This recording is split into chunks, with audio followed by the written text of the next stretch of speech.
is here 17, 18 and 19. So these are the different areas of cerebrum. The taste area is here, just the area number 312, this area you have taste area. So what you have to do, you have to know the central sulcus, lateral sulcus, and then you can identify these areas. Now we'll see this is, see as I told you, area number 312, area number 4, 6, 8, 9, 10, 44, 45, 21, 22, 41, 42, 17, 18, 19. So area number 312 is somatosensory area. So these are the broadband areas. These are broadband areas. Now we'll see functional area in the frontal lobe. First area number you see here, this is spherolateral surface and this is the medial surface. Spherolateral surface, you need not to remember all area. Basically what you need to remember, area number 312, area number 4, area number 10, area number 17, 18, 19, 21, 22, 44, 45. That's all. Remaining areas are only for your general knowledge, because for you in examination nobody will ask you all these areas 32, then 6, 8. Okay. But if you want to know these diagrams are there, you can take this diagram and you can know this area. So these are the various areas. This is on the medial surface. This is for your knowledge sake. Now we'll start with the important area. Area number 4. Area number 4 is primary motor area. Where it is located? It is located in precentral gyrus. In front of the central sulcus, there is precentral gyrus. There this area is located and it is extended to the medial surface of hemisphere also. On the medial surface of. Now, what is the function of this? Here, first I told you, you have to know the body is represented upside down. It is on the opposite half of the body and area are according to physiological importance. Function, voluntary movement. All voluntary movement are controlled in area number 4. And if this area get damaged due to loss of blood supply, if blood supply is lost, there will be contralateral paralysis. Opposite side of the body, there will be paralysis. Then Jacksonian fits will be there in this condition. So this is the effect of lesion of this area. If area number 4 get damaged due to loss of blood supply, due to damage, then there will be opposite side paralysis. Now area number 6 and 8, you see here. So first you have area number 4, motor area. Area number 6 and 8, it lies in the posterior part of superior, middle and inferior frontal gyrus. This is superior, middle and inferior frontal gyrus. So it lies in the frontal gyrus. Then the function, it stimulates movement of the eye movements. So if you stimulate this area, there will be movement of the eye and body will go to the opposite side. The body will go to the opposite side.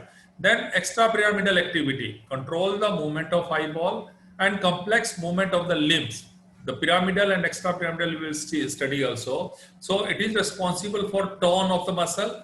Tone is a partial state of contraction of the muscle. Tone, posture, I'm in the sitting posture, you are in a standing posture, so posture and equilibrium, balance of the body. So it controls tone, posture, equilibrium, motor activity, eye movements. So this is about this area number 8. Now there is area number 6A, that is known as the writing center. Again, like the Broca area, it is on the left side of right-handed person and right side on the left-handed person. Area number 6A. It controls complex movement of the jaw also, tongue, pharynx and larynx. If this area number 6A is damaged, then there will be loss of tone, posture and equilibrium to this area. Now we'll see the area number 8 after 6A. This area number 8 is present in frontal gyrus, same middle frontal gyrus. It controls horizontal conjugate movement of the eyeball.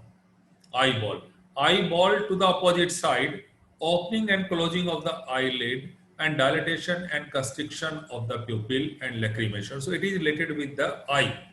If this area got damaged, then eyeball will turn to the affected side. If right side is damaged, then eyeball will be turned to the right side. If left side is damaged, eyeball will be turned to the that same side. So those areas are not important, only 3, 1, 2, 44, 45. So important, I'll explain you again.